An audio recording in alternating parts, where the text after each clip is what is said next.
Avant de débuter le visionnement de cette capsule, nous vous invitons à aller chercher la fiche d'approfondissement numéro 10 au www.diocèse-3-rivière.org.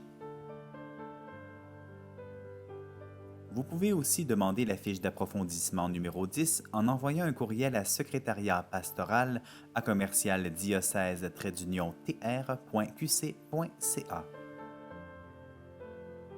Bon ressourcement.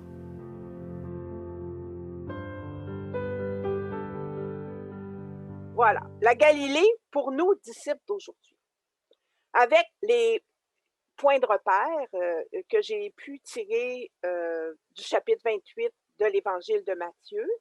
Donc, pour nous, symboliquement, qu'est-ce que ça représente, la Galilée aujourd'hui?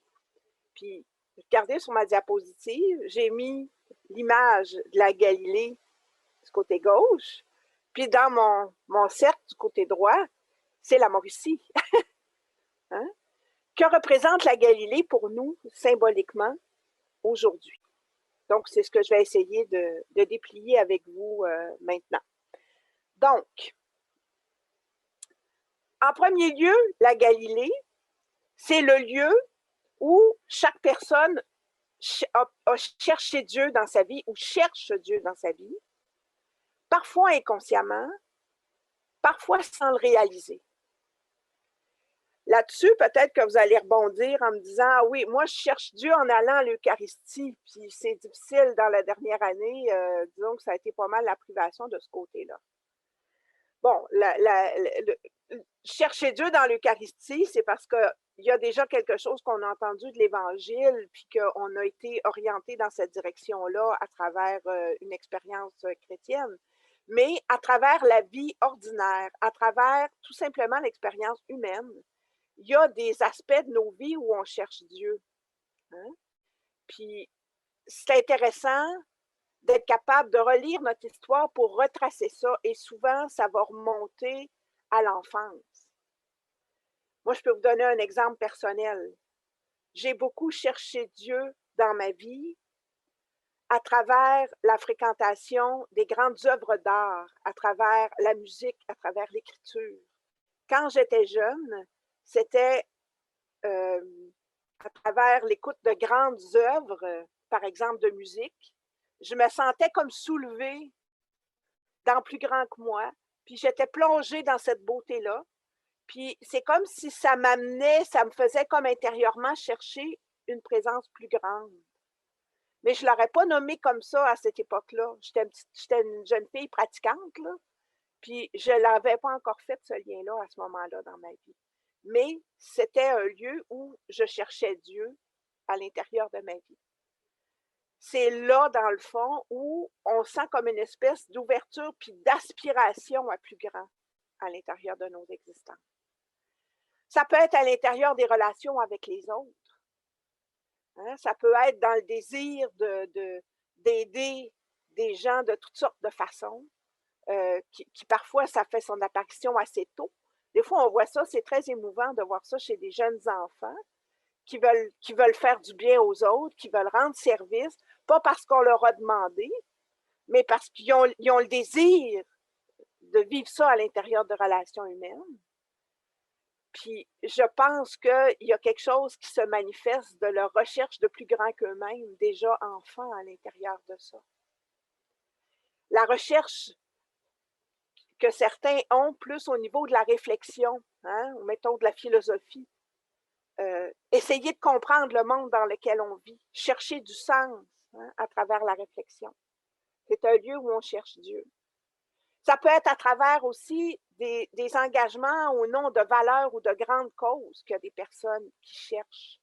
Puis qu'à l'intérieur, par exemple, de leur engagement pour l'environnement, hein, pour l'écologie, le soin de la terre, ou la protection puis le soin des plus démunis, qui sont aussi touchés par des injustices sociales puis qui ne veulent pas rester les bras croisés par rapport à ça.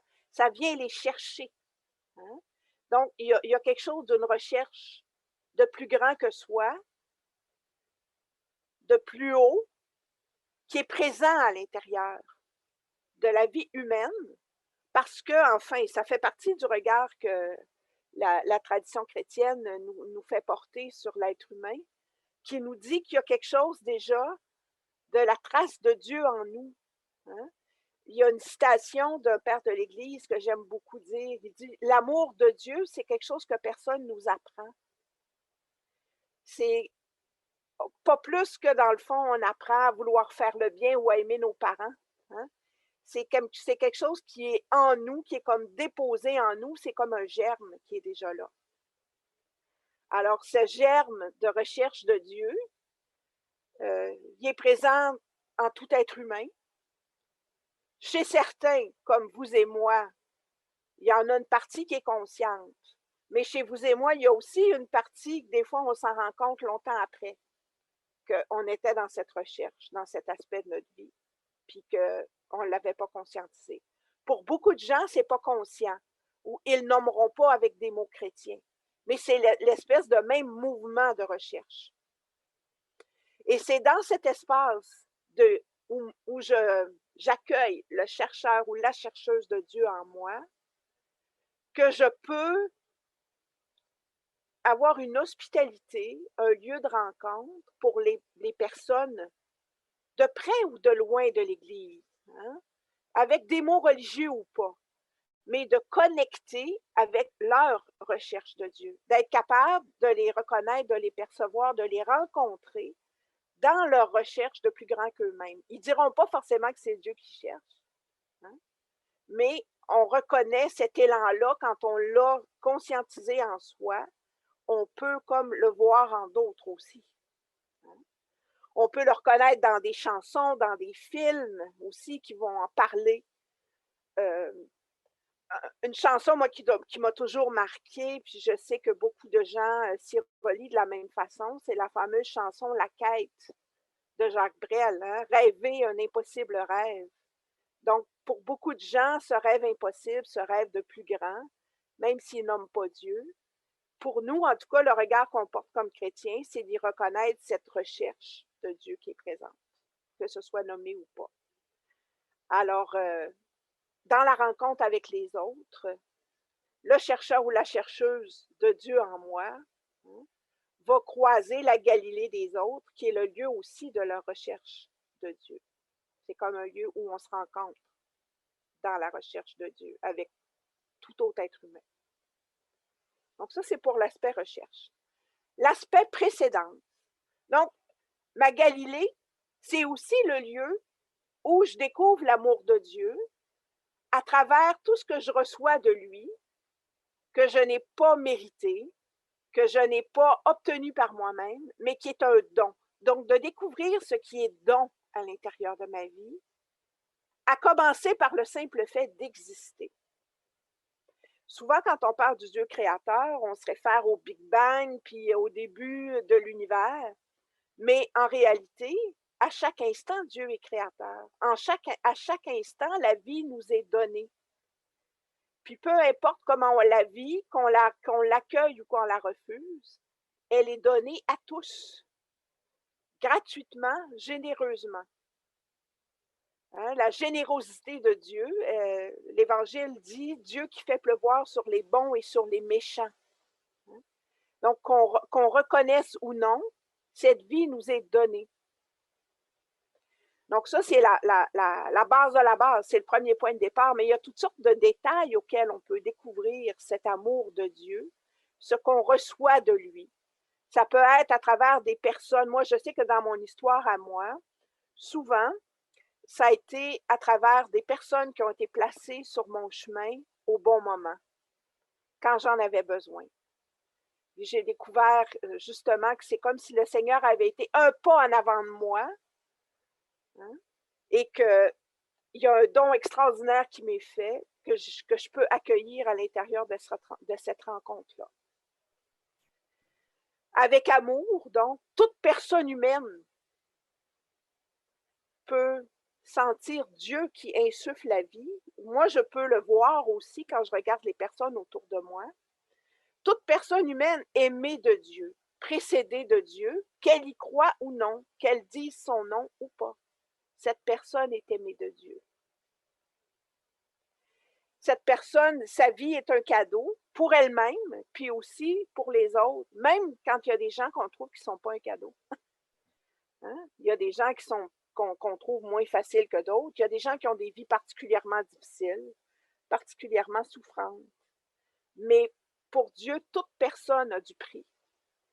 Toute personne a du prix. Aucune personne n'est un déchet. Même ceux qui nous paraissent les pires. Parfois, ceux qui nous paraissent les pires, c'est ceux qui ont la recherche de Dieu la plus dramatique, on pourrait dire. Mais donc, cette précédence, reconnaître cette précédence de Dieu dans nos vies aussi, à travers toutes sortes de petites choses. Hein? Donc, ce que nous recevons de lui, ce qui nous est donné. Par moments, c'est la force pour passer à travers une épreuve qui nous est donnée. Puis après coup, on relit ça, puis on dit comment ça se fait que j'ai eu la force. Donc, c'est vraiment cette précédence qu'on découvre dans nos propres vies. Ça, c'est notre Galilée aussi, qui nous permet aussi de rencontrer les autres dans leur Galilée, de reconnaître le don de Dieu, qu'ils le reconnaissent ou pas, nous, on peut le reconnaître, le don de Dieu dans leur vie. À travers leurs dons, à travers ce qu'ils peuvent apporter comme être humain aussi aux autres. Donc, la précédence. La reconnaissance. Je disais que ça, c'est un enjeu depuis 2000 ans. Bien, pour nous aussi, c'est un enjeu, autant que pour les premiers disciples, même si eux ont eu l'expérience de rencontrer Jésus comme personne de chair et de sang. Puis ensuite, c'est la présence du ressuscité, qui est un autre type de présence. Donc, qui n'est jamais de l'ordre de l'évidence pure et simple. Alors, je pourrais dire, j'aime dire en fait, que Dieu est présent dans nos vies souvent incognito. Et c'est l'image aussi de l'esprit qui souffle où il veut. Il n'y a pas de pancarte qui dit « voilà, Dieu est là ». Hein? La présence du Seigneur se laisse découvrir mystérieusement, discrètement. Et au départ, ça a l'air de rien. Et je pourrais très bien interpréter les choses de manière terre à terre. Hein? De dire c'est simplement le hasard, par exemple. C'est la chance. Mais dans cette situation-là, je vais reconnaître le Seigneur qui est présent, qui m'a précédé. Donc, je peux reconnaître l'esprit qui est à l'œuvre. Mes yeux peuvent s'ouvrir pour le voir, mais parfois, ça peut prendre un certain temps avant de le voir. Et c'est incognito. Et je pense qu'on est appelé à jouer aussi le rôle de témoin pour d'autres, de voir, nous, de reconnaître dans leur vie Dieu incognito. Ce qui ne veut pas dire qu'eux le reconnaîtront nécessairement, mais nous, on peut le voir, puis on peut même oser leur dire dans ce qu'on voit à l'intérieur de leur vie. Donc, à travers les choses les plus qui peuvent avoir l'air tout à fait banales. Donc, cette présence de Dieu. Ce qui fait qu'il n'y a aucun lieu sur cette planète qui n'est pas la terre sacrée où on peut enlever nos sandales pour reconnaître la présence de Dieu. Là, on a été privé des lieux de culte. Hein? Parfois, il y a des milieux où on perd nos lieux de culte, ça doit être vendu, etc. Puis, on a tendance à se comporter comme si c'était la présence de Dieu qu'on perdait d'une certaine façon, en n'ayant pas cet ancrage. Mais dans le fond, c'est à l'intérieur de toute la vie quotidienne que le Seigneur est présent incognito. Donc, tout lieu, tout événement peut être comme cette terre sacrée. Il n'y a comme rien qui est purement profane quand on est chrétien. Donc, cet enjeu de reconnaissance. Et la mission, alors c'est là que je suis envoyée, puis je ne suis pas forcément envoyée en mission dans un endroit qui est très, très glorieux. Souvent, c'est dans les choses les plus banales, dans un lieu qui est un petit patelin, qui est le lieu où vous et moi, on vit. Hein? Un lieu qui a son histoire, qui peut avoir une histoire un peu comme la Galilée des premiers disciples, là, qui a une histoire de toutes sortes de bouleversements sociaux, mais qui a aussi sa beauté. Hein? C'est un lieu où il y a des choses difficiles qui ont été vécues, mais aussi où la vie est donnée. Et ma Galilée, c'est pas seulement ma Galilée à moi, c'est un lieu de relation. C'est le lieu où le peuple de Dieu est en marche et où le royaume de Dieu grandit sans bruit. C'est pour ça mon image des épis. Hein? Jésus parle du bon grain qui pousse en même temps que l'ivraie. Puis il pousse pas parce qu'on a tiré dessus pour le faire pousser, mais il grandit. Et puis on ne l'entend pas chaque nuit ou chaque journée qui fait du bruit pour pousser.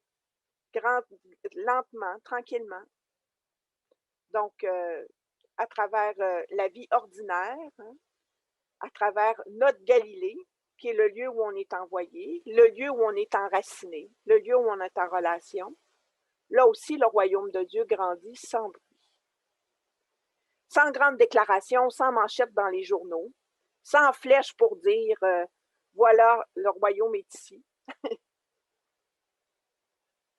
Donc, le lieu où on est envoyé en mission, à travers ceux qui nous sont proches et ceux dont on est appelé à se faire proche. Parce que pour Jésus, la question, c'est pas juste qui est mon. Quand le scribe lui demande qui est mon prochain, Jésus raconte la parabole du bon samaritain, puis il dit qui a été le prochain? Qui a été le prochain de cet homme? Donc, l'idée, c'est de se faire proche. Donc, c'est le lieu où on est appelé à se faire proche. Donc, c'est notre Galilée, où on est appelé en mission.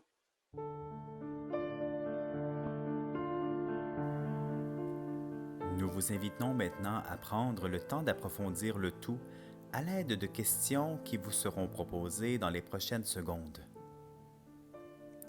Vous pouvez les prendre en note ou aller télécharger la fiche d'approfondissement numéro 12 sur le site www.diocèse-3-rivière.org.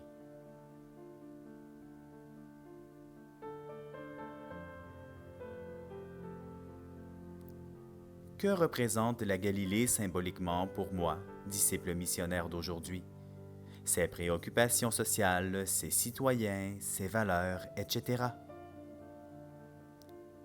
Qu'est-ce qui me fait peur dans la Galilée d'aujourd'hui?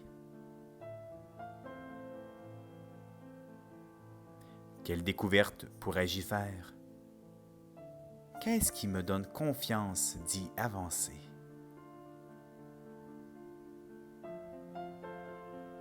Quelles questions ou quelles réflexions cette capsule vidéo me laisse-t-elle personnellement? Avec qui pourrais-je approfondir ces questions ou ces réflexions?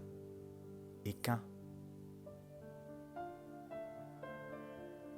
Quel défi, quel appel personnel l'approfondissement de cette vidéo me laisse-t-elle? Quel défi, quel appel d'équipe l'approfondissement de cette vidéo nous laisse-t-elle? Bonne intégration.